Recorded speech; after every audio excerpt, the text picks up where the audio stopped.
আজি মোৰ জীৱনৰ কাৰণে এটা অতি সংবেদনশীল সন্ধিক্ষণ কাৰণ মই দীঘলীয়া সময় ৰাজনীতিক ক্ষেত্ৰখনত আছোঁ।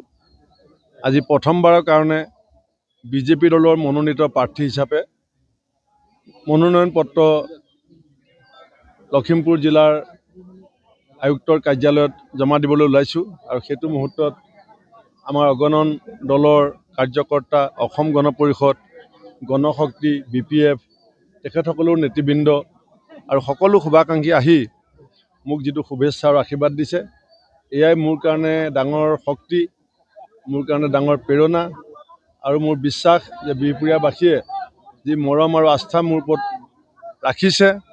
মই আগতো MLA আছিলোঁ, কিন্তু আগত যিমান মই ৰাইজক সন্তুষ্ট কৰিব লাগিছিল, যিমান সেৱা কৰিব লাগিছিল পৰা নাছিলোঁ। এইবাৰ ডক্টৰ হিমন্ত বিশ্ব শৰ্মা ডাঙৰীয়াই ৰাতিপুৱা ফোন কৰিছে, মোক শুভেচ্ছা দিছে আৰু মই ভাল পাইছোঁ যে দিলীপ শইকীয়া ডাঙৰীয়া আৰু হিমন্ত বিশ্ব শৰ্মা ডাঙৰীয়াই আমাৰ বৰ্তমানৰ বিধায়ক অমিয় ভূঞা ডাঙৰীয়াকো এটা স্বীকৃতি দিছে।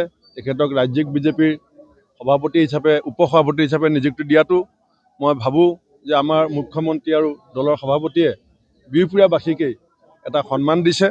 গতিকে মোৰ প্ৰতি তেখেতসকলৰ যিটো আস্থা, সেইটো অমিয় ভূঞা ডাঙৰীয়াক সন্মান দিয়াৰ ক্ষেত্ৰতো প্ৰমাণ হৈছে আৰু যিসকল প্ৰাৰ্থিত্ব প্ৰত্যাশী আছিলে সকলোকে মুখ্যমন্ত্ৰীয়ে কথা পাতি আছে আৰু সকলোৱে যে মোক সহযোগ কৰিব। আজি ৰাতিপুৱা মুখ্যমন্ত্ৰী মহোদয়ে মোক ফোন কৰি নিশ্চিত প্ৰদান কৰিছে, দিলীপ শইকীয়া ডাঙৰীয়াও ফোন কৰি শুভেচ্ছা দিছে। মই তেখেতসকলকো ধন্যবাদ আৰু কৃতজ্ঞতা জনাইছোঁ আৰু বিহপুৰীয়া সমষ্টিবাসী ৰাইজক মই আহ্বান জনাইছোঁ যে আপোনালোকৰে মৰম, আপোনালোকে মোক যি দিছে মই তাৰ প্ৰতিদান আহি থকা সময়ত দিবৰ কাৰণে সৰ্বোৎকৃষ্ট চেষ্টা কৰিম।